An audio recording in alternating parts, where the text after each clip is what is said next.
فوجی اڈے پر پہلا حملہ، اب امریکی فوجیوں کے جنازے جائیں گے۔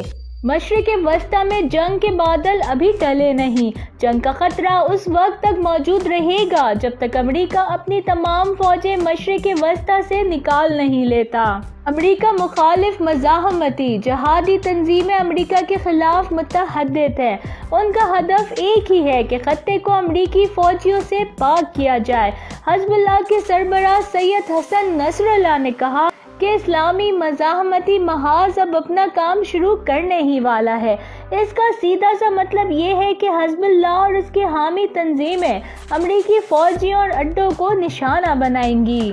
اور جب یہ جنگ شروع ہوئی تو صرف ایران امریکہ کے درمیان نہیں ہوگی بلکہ یہ پورے مشرق وسطیٰ کو اپنی لپیٹ میں لے گی، جس کے اثرات پوری دنیا پر پڑیں گے۔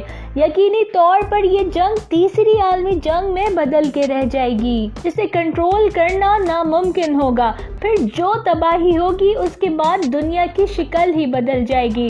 امریکہ کو اب یہ سمجھ جانا چاہیے کہ طاقت کے بلبوتے پر وہ کسی علاقے اور ملک کو دباؤ میں نہیں لا سکتا۔ اسلامی مزاحمتی فورسز نے ایک بہت بڑے ہدف کا اعلان کیا اور وہ اس کے حصول میں سنجیدہ ہیں۔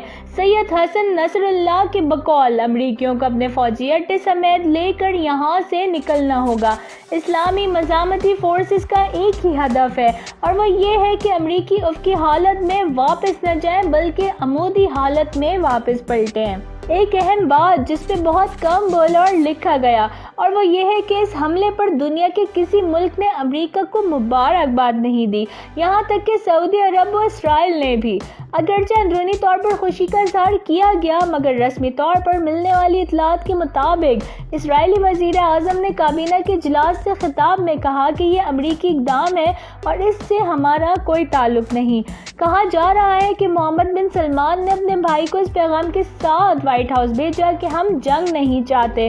دونوں ممالک کا خوف یہ بتا رہا ہے کہ رد عمل سے وہ کتنے خوفزدہ ہیں اور اس بات سے ڈر رہے ہیں کہیں اس کی لپیٹ میں وہ بھی نہ آ جائیں۔ ایک امریکی اخبار لکھتا ہے کہ امریکی عوام کے شاید 1% لوگوں نے بھی جنرل سلمانی کا نام نہ سنا ہوگا مگر آج کے بعد ان کو یہ مسلسل باور کرایا جائے گا کہ جنرل سلمانی کا خطرہ اسامہ بن لادن اور بغدادی سے بہت بڑا تھا جسے ٹرمپ نے ختم کیا اور اس پر الیکشن کمیشن چلائی جائے گی۔ اخبار نے بالکل درست لکھا کہ ٹرمپ اپنے انسانیت سوز اقدام کو سادہ لو امریکی عوام کو گمراہ کرنے کے لیے استعمال کرے گا۔ ابھی کل اس نے ایک ریلی سے خطاب کیا اور امریکہ کو دوبارہ عظیم بنانے کے عزم کا اظہار کیا اور اشارہ اسی طرف تھا۔ ویسے منافقت کی بھی انتہا ہے۔ CNN کی کچھ عرصے پہلے کی رپورٹ ٹویٹر پر بہت وائرل ہوئی تھی جس میں وہ داعش کے خطرے سے نمٹنے والے واحد فرد کے طور پر جنرل سلمانی کا تعارف کراتے ہیں جن کی کارکردگی اس انسانیت دشمن گروہ کے خلاف لڑنے والے نام نہاد ممالک کی کارکردگی سے زیادہ ہے اور سلمانی وہ شخص ہے جن کی حکمت عملی نے داعش کو عراق اور شام میں شکست دی تھی۔ اس حملے سے ٹرمپ اگرچہ مکمل طور پر اس تحریک سے نہ نکل سکا کیونکہ ایوان نمائندگان نے اس کی جنگ کے اختیارات محدود کرنے کی بات کی، البتہ امریکہ میں موجود جنگ پسند حلقوں میں بہت مقبول ہوا جو آئندہ الیکشن میں اس کی سپورٹ لازمی کریں گے۔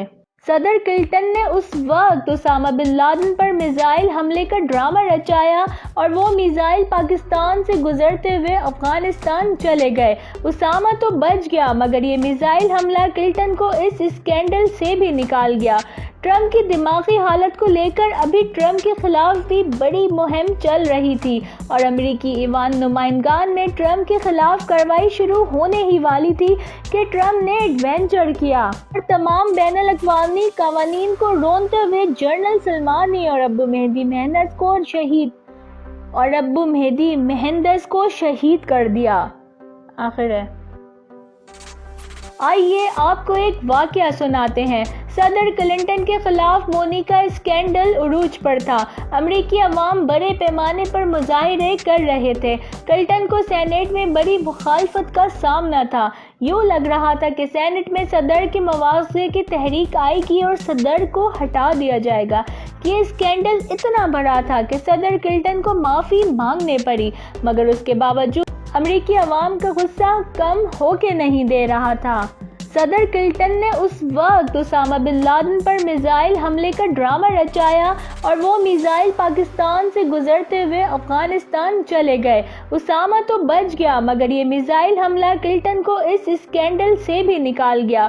ٹرمپ کی دماغی حالت کو لے کر ابھی ٹرمپ کے خلاف بھی بڑی مہم چل رہی تھی اور امریکی ایوان نمائندگان میں ٹرمپ کے خلاف کارروائی شروع ہونے ہی والی تھی کہ ٹرمپ نے ایڈوینچر کیا اور تمام بین الاقوامی قوانین کو رونتے ہوئے جنرل سلمان۔ ایک امریکی اخبار لکھتا ہے کہ امریکی عوام کے شاید 1% لوگوں نے بھی جنرل سلمانی کا نام نہ سنا ہوگا، مگر آج کے بعد ان کو یہ مسلسل باور کرایا جائے گا کہ جنرل سلمانی کا خطرہ اسامہ بن لادن اور بغدادی سے بہت بڑا تھا جسے ٹرمپ نے ختم کیا اور اس پر الیکشن کمیشن چلائی جائے گی۔ اخبار نے بالکل درست لکھا کہ ٹرمپ اپنے انسانیت سوز اقدام کو سادہ لو امریکی عوام کو گمراہ کرنے کے لیے استعمال کرے گا۔ ابھی کل اس نے ایک ریلی سے خطاب کیا اور امریکہ کو دوبارہ عظیم بنانے کے عزم کا اظہار کیا اور اشارہ اسی طرف تھا۔ ویسے منافقت کی بھی انتہا ہے۔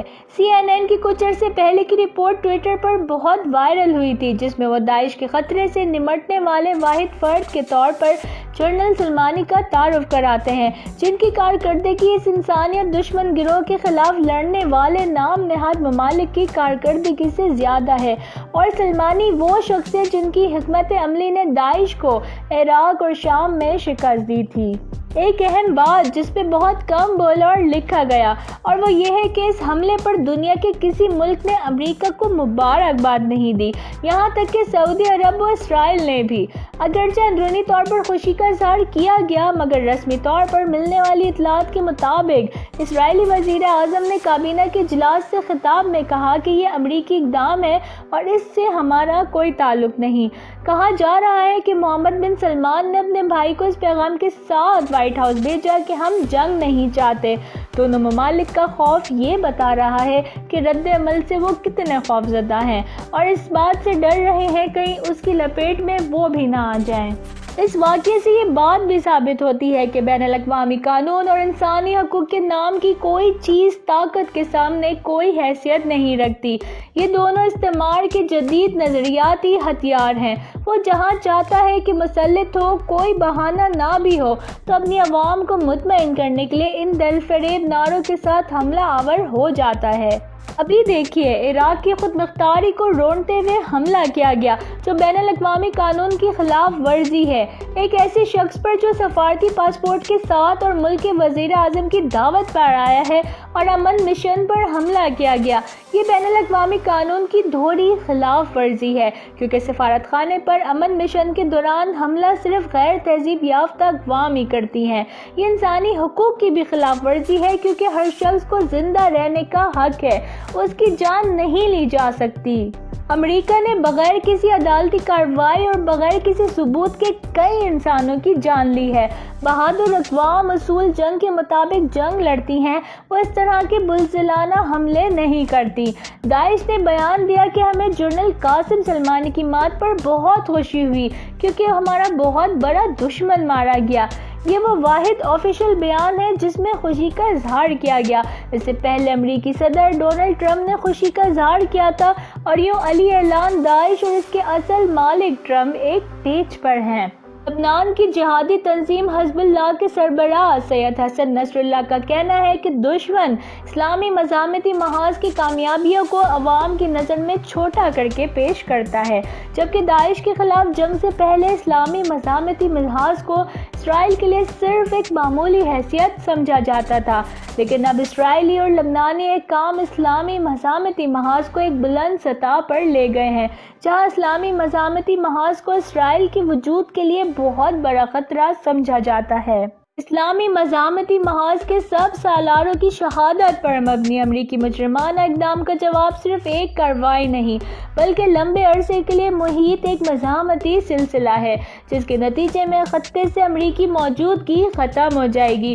امریکہ کو مشرق وسطی مغربی ایشیا سے نکلنا ہوگا۔ وہ کچھ عین الاسد میں ہوا وہ صرف ایک تماچا ہے جو جنرل قاسم سلیمانی کی شہادت کا جواب ہرگز نہیں ہے۔ انہوں نے کہا کہ اب حزب اللہ نہ صرف اپنے لبنانی ذخائر کے دفاع کی صلاحیت رکھتی ہے، اگر عراق میں امریکہ کی بنائی ہوئی داعش کو شکست نہ ہوئی ہوتی تو خلیجی ممالک سمیت جو اس کی مکمل حمایت کر رہے تھے پورا خطہ داعش کی لپیٹ میں آ جاتا۔ لہٰذا پورے خطے کی عوام کو چاہیے کہ وہ جنرل قاسم سلیمانی، ابو مہدی اور ان تمام مجاہدین کی قدردانی کریں جنہوں نے عراق میں داعش کو شکست دی اور اب بھی داعش کے ساتھ ہی لڑ رہے ہیں۔ یہ تماچا زلزلہ آفرین مزاحمتی سلسلے کی پہلی کڑی ہے جس کا نتیجہ خطے سے امریکی موجودگی کا مکمل خاتمہ ہوگا۔ دوسری جنگ عظیم کے بعد سے کسی امریکی فوجی اڈے پر حملہ نہیں ہوا، تاہم آج ایران کے علاوہ دنیا میں کسی ملک کے اندر یہ ہمت ہے کہ وہ امریکی فوجی اڈے کو نشانہ بنائے۔ سید مقامت کا کہنا ہے کہ عین الاسد کو نشانہ بنانے کی ایرانی کارروائی انتہائی شجاعت پر مبنی ہے، جبکہ ٹرمپ نے 52 ایرانی مقامات کو نشانہ بنانے کی دھمکی دے رکھی تھی لیکن وہ کچھ نہ کر پایا۔ سید حسن نصر اللہ کا کہنا ہے کہ امریکہ کے خلاف اسلامی مزاحمتی تحریکوں کی جنگ جاری رہے گی۔ اب مشرق وسطی سے امریکی فوجیوں کے جنازے جائیں گے۔ ایران نے امریکہ کے مخالف دوسرے ممالک کو بھی راستہ دکھا دیا۔ امریکہ ناقابل شکست نہیں، حوصلے بلند ہو تو امریکہ کو شکست دی جا سکتی ہے۔ دیکھتے رہیے آپ کا اپنا چینل اردو نیوز۔